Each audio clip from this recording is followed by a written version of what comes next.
Welcome to the Expansive CEO podcast. I'm your host, Hannah Chapman, founder of Expansive CEO and X Squared Wealth Planning. Buckle in as we explore how to create true prosperity and build a business and a life that expands beyond yourself and makes a dent in the universe.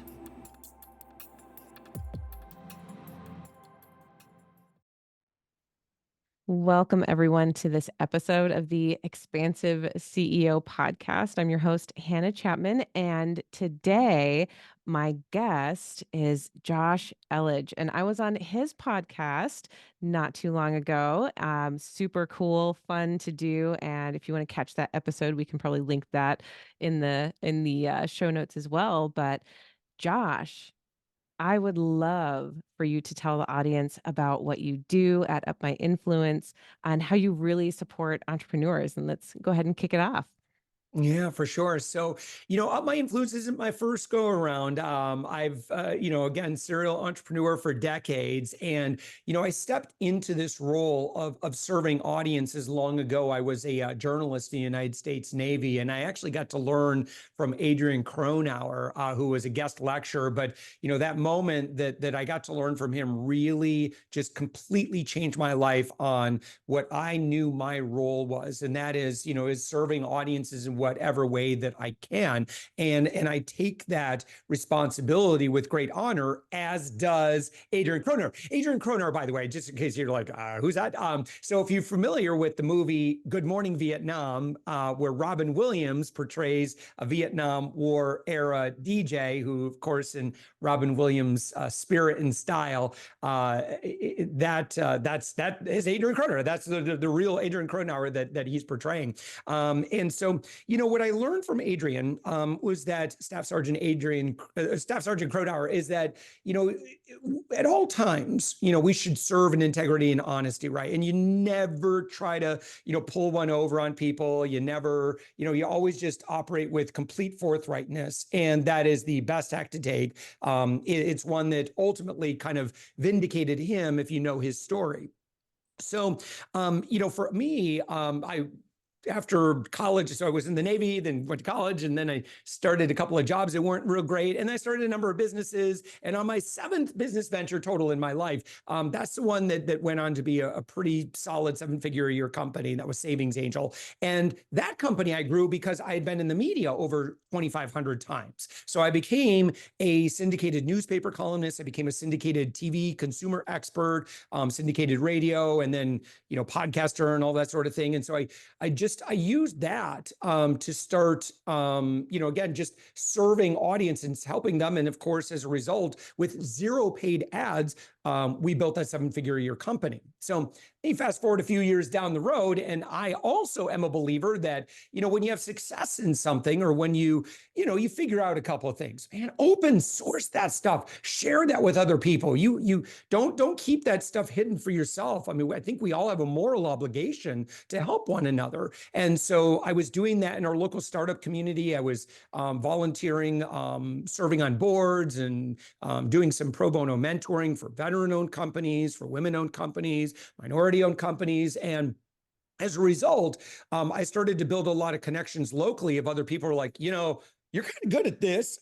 Can I hire you for that? And so I unintentionally or accidentally started Up My Influence, I think back in 2014. And so now today, what we've done is, Hannah, is that we have launched over 200 podcasts. And I'll explain a little bit more about why we do that. We're not necessarily a podcast consultancy, but what we do is we build B2B business with our clients. So primarily in sales development and business development. So the podcast just happens to be the ultimate networking tool and the ultimate enabler to connect and serve audiences in a way where you get to build a lot of fruitful relationships along the way. Yes. So much there that I want to respond to and to like pull out. But that first part, oh my gosh, even just having the Expansive CEO podcast for the last, technically it's been one full year as the Expansive CEO podcast. And before that, it was Connection Squared. And it was a YouTube series. And then I, turned it into a full-on podcast. But being able to have like deep, meaningful conversations with people, absolutely my favorite thing. Like truly being able to learn about someone and like see them fully, right? Allow them to be seen as well in this like Mhm. we get to we get to feel like we're having a not just feel like, but we get to have a conversation, a meaningful conversation. And the way that I love to see it is it's like, oh, we just happen to be recording that and now other people get to benefit from this really, really heartfelt conversation that we're having.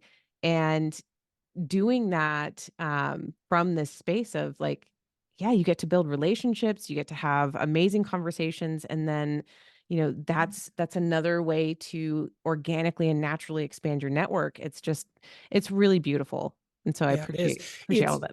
I'll share some observations. To our friend that's listening right now, if you want to search up my podcast, you can take a peek at it. And that's called The Thoughtful Entrepreneur. As of when we're recording this, I've done, well, getting close to 2,000 episodes. And if I always want to drive a lot of value for my guests, right? I have a pretty good audience. And so the more connections I can make for my guests to my audience, the better.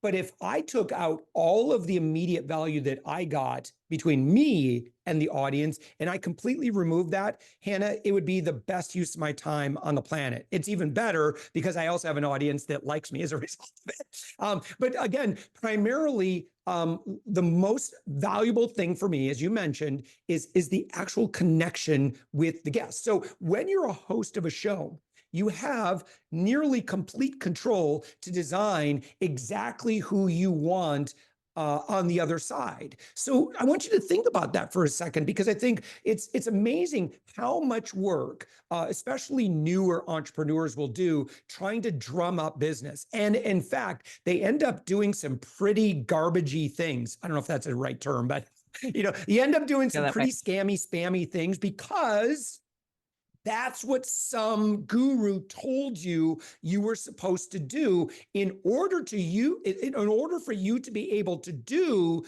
what you truly want to do. And I just completely reject that notion, because let me be a little bit more on the nose here. All right. So let's say you're a leadership consultant, and that is your zone of genius. You're good. Like, that is what you are born to do. Okay. And then there was like, well, how can I get to do more how do I get to do more of what I really, really love to do? Is it absolutely my zone of genius?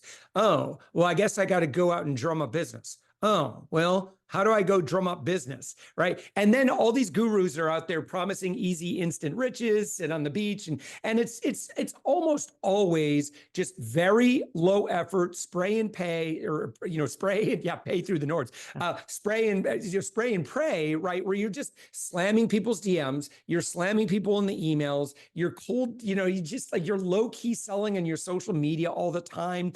And that comes across. I mean, I don't enjoy doing that. If you enjoy doing that and you're listening to our conversation, God bless you, because I don't like doing it. I feel icky doing that.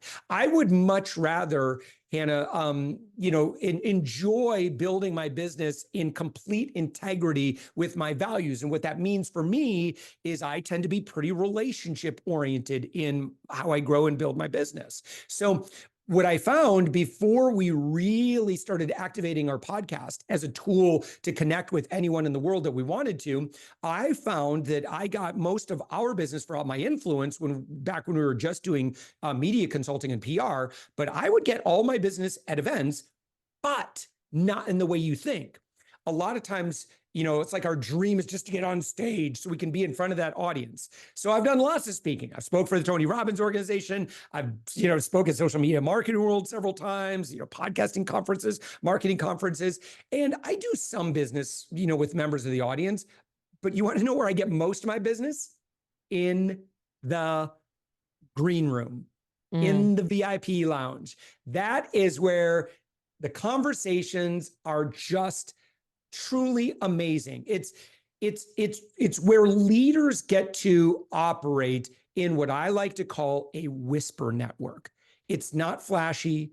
It's not showy. It's just quiet conversations between two leaders who start, kind of figure out, oh, what do you do? What do you do? And then we just kind of show up in service to one another.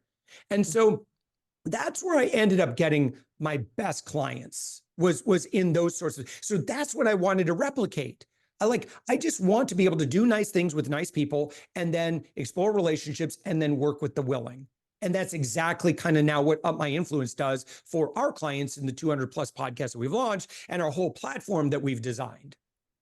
Well, what you are pointing to, it's just we're so we're so deeply aligned here in this particular space where I, being in the financial services industry, spent so much time, right, being taught like actual sales training for my industry, which was a lot of cold calling, a lot of keep calling people until they tell you to stop. Mm, And, even in the sales process, when I would, get people on the phone or, um, what was the other one? Fish bowling, right? So you put out a fish bowl and people put their business cards in and one of them quote unquote wins, but really it's mm, everyone.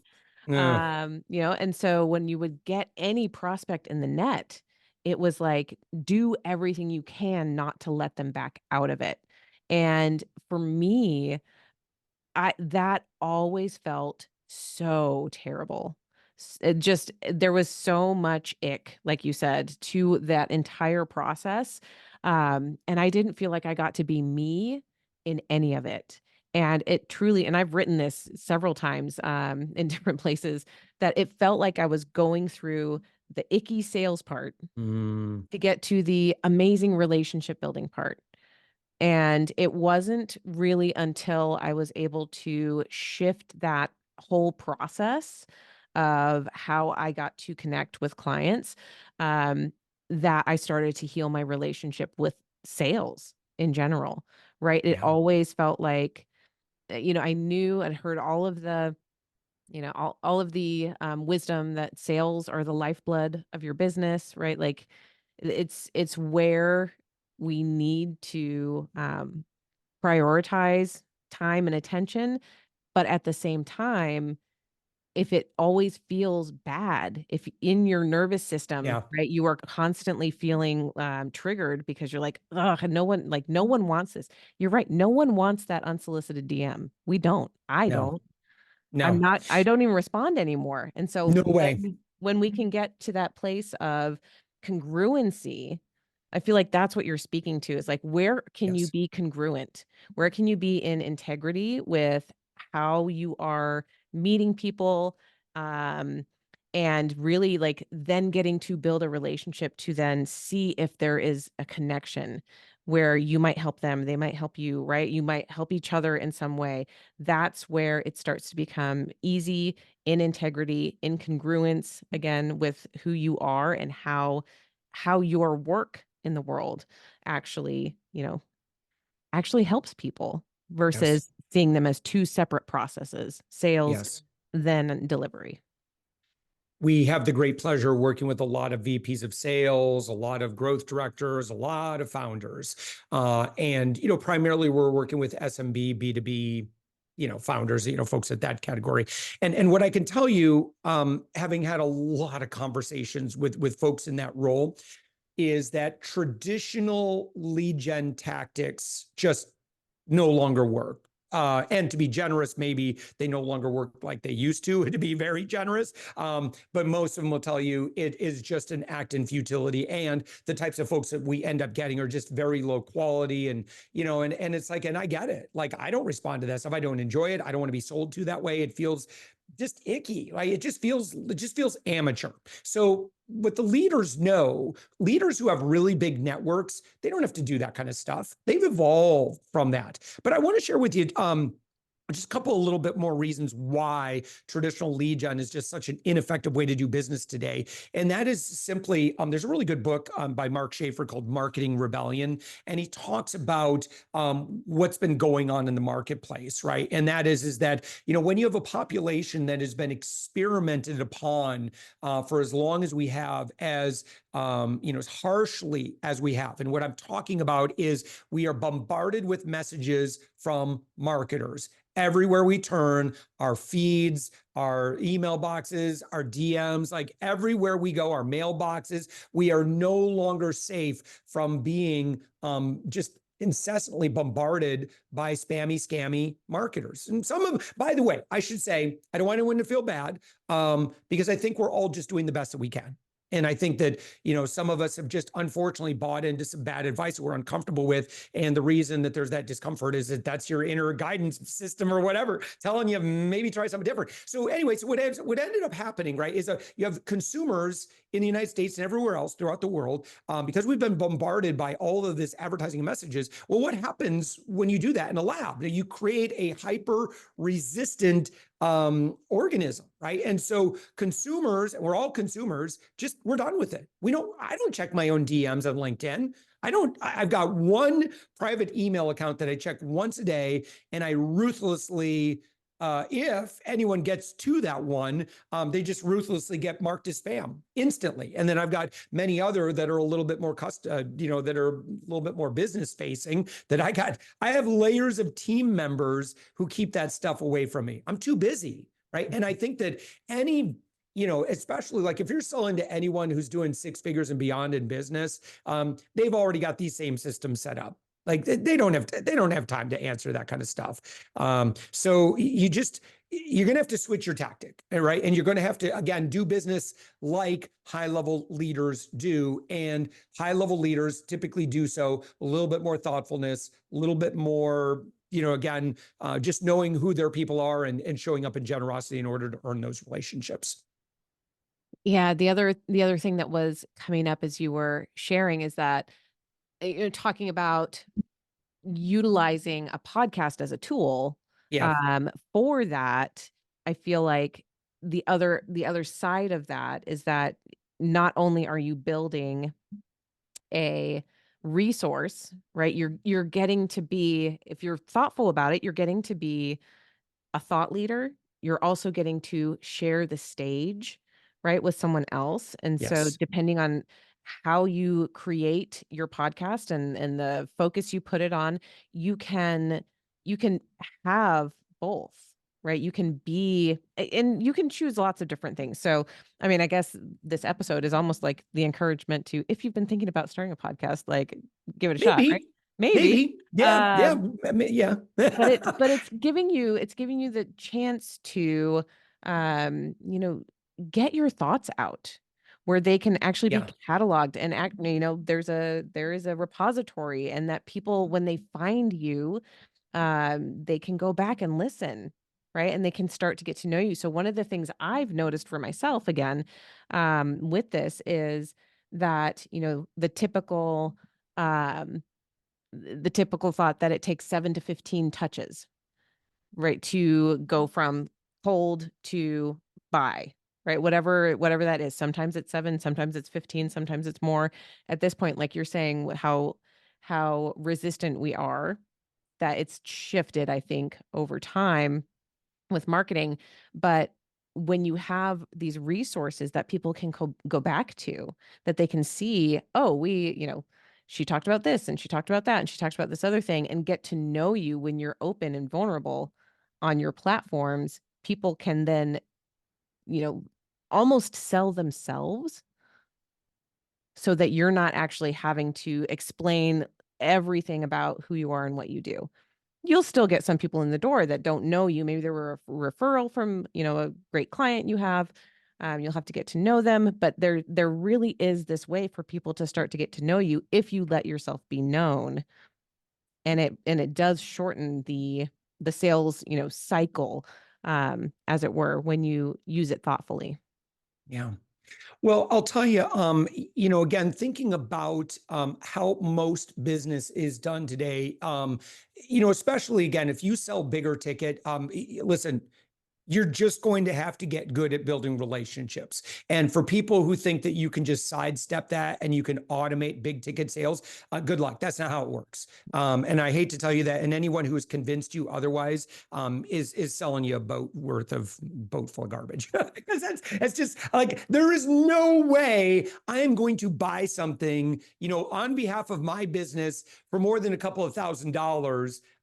That certainly, some sort of like recurring type service like that, I'm going to have a conversation. I'm going to have at least a conversation or two Mhm. because I want to make sure that this person gets me. It's not for me about the lowest bidder. It's not for me about, kind of, I want to make sure that if I'm hiring someone at that level of engagement, we better click.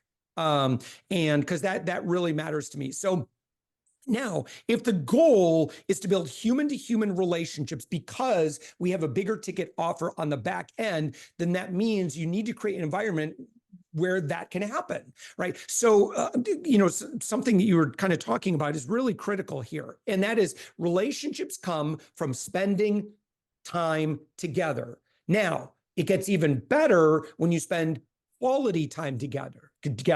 And it gets even better when, and this is amazing, when you get two high level leaders that are leading based upon their values, the things that they believe in, the things that they're passionate about, and they get to be in service together, and they get to be in their zone of genius together in service of something or someone else.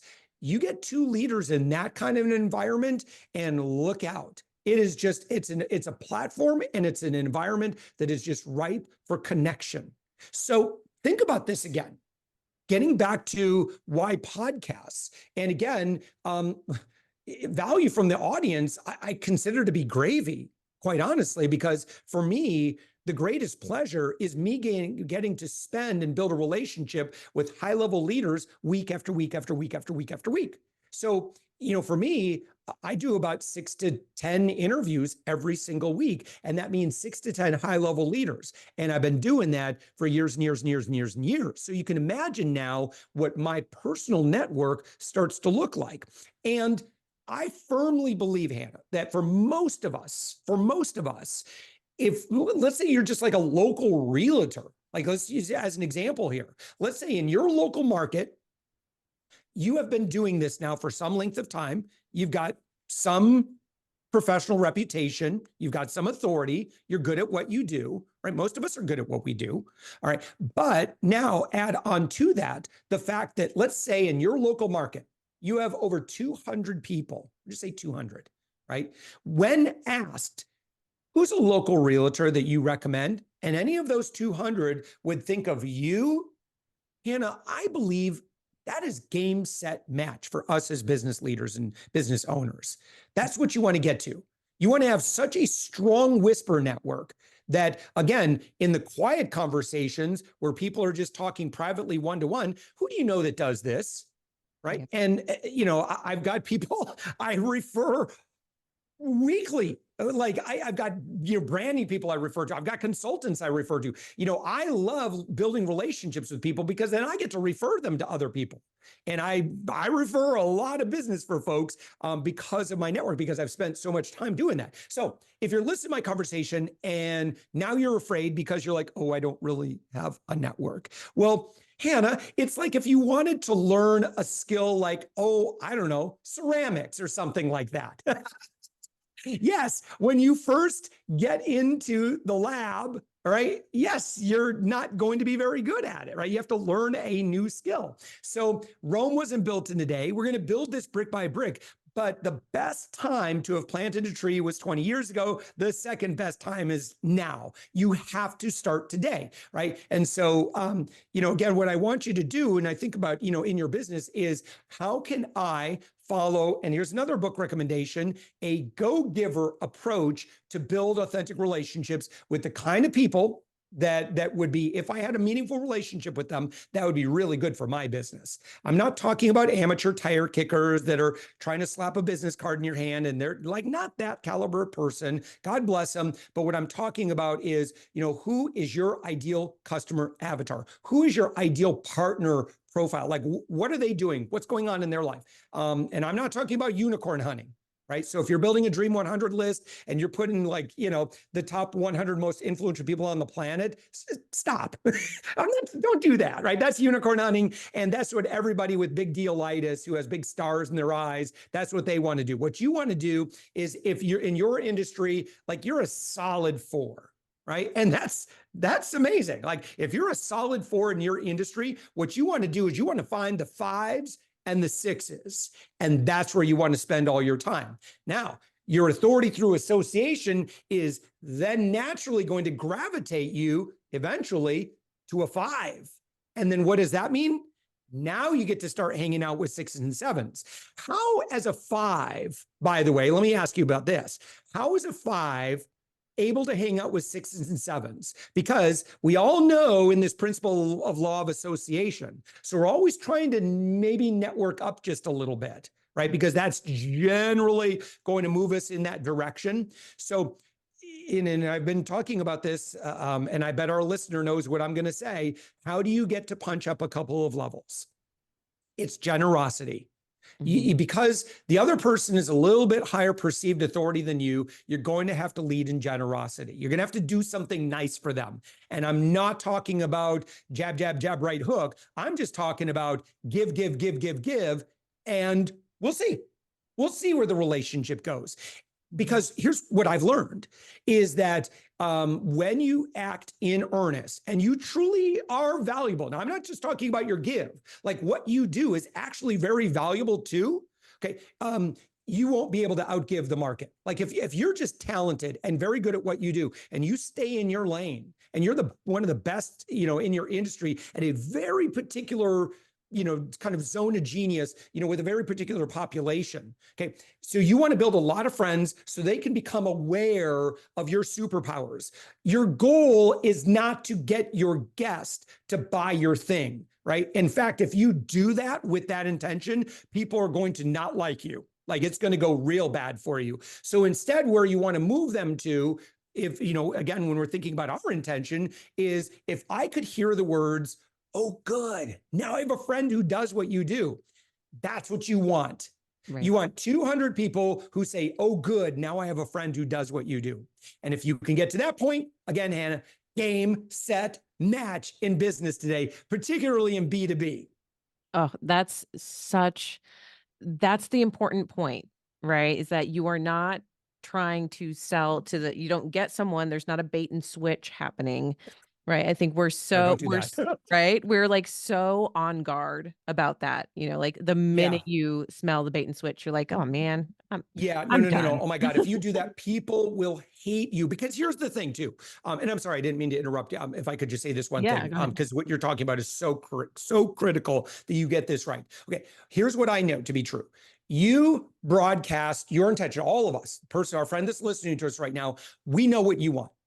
Everybody knows what you want. There's no fooling anybody. Why? Because as a population, because we've been bombarded and we've been through the ringers already from marketers, we know what you want. Like you broadcast your intentions like before you even speak. Based on what your whole world, your copy, you cannot divorce your tone and your energy. We all have poker tells a mile wide, no mile tall. Right? It's so easy to see. So you're not fooling anybody. So if your heart is not in the right place and you're so desperately trying to make a sale that you can't get out of your own way, well, people are going to know that right out of the gate. So again, it gets easier if you just keep your focus on, I am just really looking to build my network and, again, just find out who does what. And then now that you build a relationship with someone, and let's say, someone is just like a brilliant leadership consultant or something like, but you don't need leadership consulting, but you're going to come in contact with other people that might. Now, if you can help make that connection, again, this is this power of this whisper network. And to the uninitiated, this might sound inefficient. Oh, I promise you, it gets really good about, say, 6 to 8 months into this process. You're right. Initially, you're like, well, I feel like I should be having sales conversations, right? Okay, now here's the thing too. You may have sales conversations with these people that you invite into your world. In fact, of the podcasts that we launch, we typically look for, we look for conversions about 15 to 25% of the time for that particular guest on our client's big ticket offer. So it is possible. It can happen. And in fact, when I say possible, well, let's just do the math on that. If you're closing, say, 20%, and it leads to a direct sale somehow, right? So 20% of everyone that you're leading in generosity, spend time with, ends up doing business with you. All you have to do is just trust the process. So if someone says no, okay, cool. I don't care. Or there's not an immediate path forward for you and this other person. That is totally fine, right? Now, here's what I do see though, is that while 20% on average will end up engaging on our client's direct service, because again, we're being very, very thoughtful about who we invite to be guests on our podcast. We create editorial justification to make sure that only the best of the best of the best come in, right? You want to be insanely focused on who your customer avatar is and design the perfect show that's going to be insanely attractive for them to want to appear on. You're truly going to do them a solid. You are absolutely going to celebrate them in every sense of the word, regardless of outcome. We serve everyone equally, right? But then at the conclusion of the podcast, you'd simply, I'm sorry, I feel like I'm monopolizing the conversation, Hannah. Let me just this one final point here. Imagine this, right? Because it is all we're talking, this same dynamic. Let's say you go to an event and you're invited to speak on a panel, right? And you do that thing, you engage in that service, you're serving an audience, and you've got some other co-panelists. Like anyone who's been in this environment, you know exactly what I'm talking about, right? So then you do the active service together with your co-panelists, and then afterwards you're like, hey, I really liked what you said there, and tell me more about what you guys do. Oh, that's cool. Hey, I don't know what your schedule is, but maybe we should grab coffee or something like that. I'd love to learn more. I don't know if there's something we should be doing together, right? Or just like, hey, if we're too busy or whatever, let's grab some time on Zoom in the next couple of weeks or so. That's it. That's all we do. And that, Hannah, is enough to keep all of us filled with all of the business that we want to do. Because again, we're just creating lots and lots of opportunities by doing business like true leaders do. Yes, creating value, giving value first. I love that the recommendation for a go giver, right? So put that in the show notes as well. Yes. It'll Such change your life. If you such a good one. truly follow that book, absolutely will change your life. Yeah. The other one that came to mind as you were talking about if you come to the table with a certain intention, just assume that everybody knows it. That I recently read Letting Go by David Hawkins, and exact same, right? Like that was one of the points that he makes in the book is just assume and pretend that everyone can hear your thoughts and feel your feelings. Ooh, I like because that. because energetically we can, even if we don't understand, if someone is in the room with you and they it got really tense in there, or the vibe was off, or whatever, we receive those messages with all of our senses, and we know when someone is trying to sell to us when that's not what we expected, right? Oh, totally. How do you know that? It's your own sensitivity, right? As a human. And so just if we assume that the other person Yes. can read our intentions, then you'll start bringing more, Yeah. again, integrous intentions to Well, the table. and here's the thing too. You could get something completely better. So when I talked about 20% of the whole will likely engage on our clients' big ticket offers, then you have an additional 30 to 40% that are going to engage in new other ways that you haven't even thought about, right? So you have to be open to, hey, this would be great. I know that generally about 20% of the friends I work with and get to know what my superpowers are interested in potentially working together, right? But then there's just when I just get networking with other high level leaders who are at this level and doing this kind of thing, there's other stuff. Leaders generally have a lot of things going on. And because we have so many things going on, there are so many different ways to line up and integrate and do good stuff. So at the same time that, yeah, I'm always open to concierge clients. I'm also open to partners. I buy a lot of my guests' books, because I'm interested in the topic. And then, of course, as a podcaster, I get free therapy because I get to ask questions. I think I asked you some pretty personal questions, like, Hannah, so I've got this friend, and this friend was right. So, so there's so many benefits. Now, here's a sad reality too, and I want to point this out, just because I want to just kind of put a word of caution out there to our friend that's thinking about, ooh, okay, so starting a podcast will make all my dreams come true. Okay. Okay. Maybe, right? Maybe, because again, we've already talked about the warnings, like you have to be relationship oriented, you have to have your proper intention, that sort of thing. Okay, but also too, it can be some work to do a podcast. And there are a lot of pieces now. Technology today, especially the AI tools, have made it a lot easier than when I started podcasting back in 2007. I was hand coding my own RSS feeds, in a text document, uploading them. I was paying like, $400, $500 a month for a server and putting my MP3 files up there, and got that listed in, Apple Podcasts or iTunes at the time. It's so much easier today. But that said, is if you are expecting to get a ton of value from this audience that's just magically going to appear, I'm going to tell you right now, it's going to be a grind. It's because you probably will be a little bit disappointed by your initial numbers unless you already have a decent social media audience or a decent APMA list, right? Anytime you're building a crowd from scratch, it's going to take some time, right? Just like when we start. So the goal of starting a podcast is not to have to keep extending invitations. The goal of the podcast is, in the way that I'm talking about, and over at by the way, over at my website, I go through and I kind of explain this stuff very, very tactically, and I break down kind of like the hows and the whys and some of the things that we've learned, over doing this so many times. But again, you want to set this up so that, again, value you get from the audience would be gravy. Right. So because it is, most podcasters, and when I say most, it's north of 90% of independent podcasters, Hannah, never make it to episode 20. So, and the reason why is because they put all of their hopes and dreams out of the value that they are going to get out of this audience that's magically going to appear. The audience doesn't appear right away. It really doesn't. There's so many shows, there's so much content out there that it really is challenging to get people's attention. So you have to build a business and revenue model that is independent of how long it might take for you to assemble that audience. Yes. And so I'm going to give myself a pat on the back. You got it. Because this is episode 81 of That is saying something. podcast. That is rare air, my friend. Right. And to your point, I could not have done it without the help of my executive assistant. She's the one who pulls everything together. I was doing it all on my own for a while. And when I think I had like 5 episodes backed up back in the teens.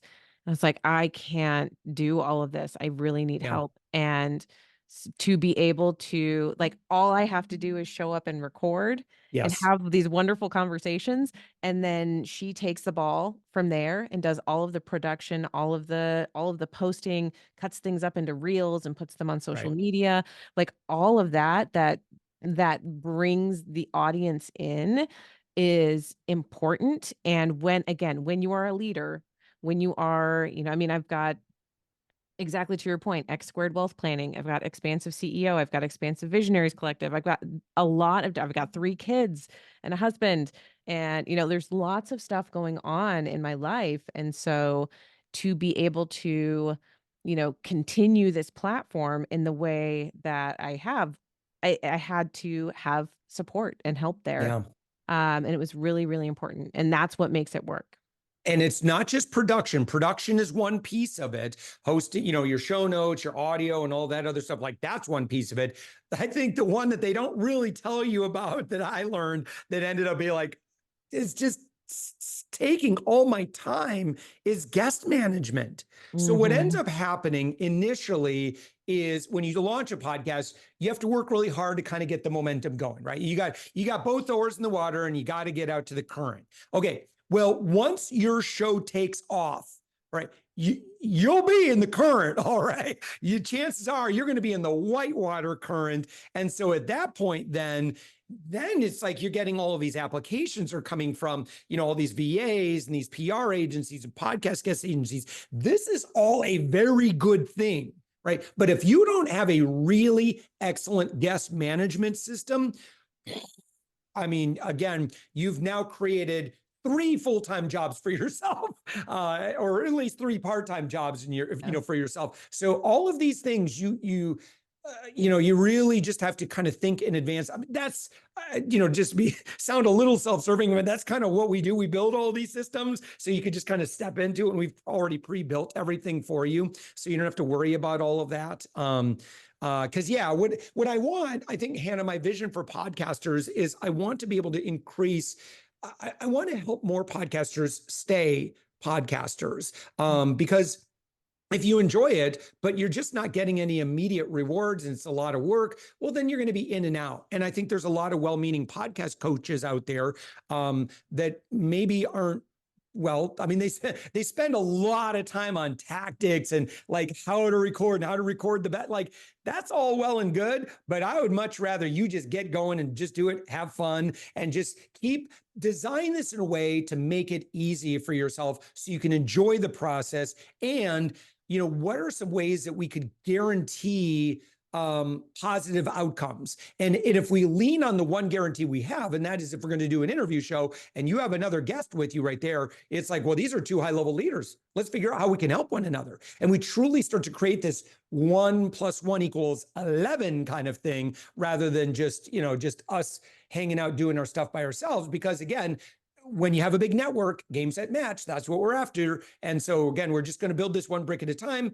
Listen, you're going to fast forward down the road. Eventually you'll have 180 some episodes yourself. And most importantly, you now have 180 friends if you've done all of those as interview style podcasts, which kind of make the job a little bit easier for you. Like if you're listening to our conversation right now, Hannah, there's probably some people are thinking, this guy Josh talks a lot, man. And Hannah's like, yeah, this is a pretty easy job for me. I just have to pull his string and blah, blah, blah. Well, most guests are pretty good at that. Like they know their stuff pretty well. So you just kind of have to, tee them up. You show up to an interview with some cards, some questions on an index card. And pretty much most guests, it's not too hard to get them going. Yeah, very true. It's very true. And so, Josh, I would love for you to, I know you've got some new stuff coming up.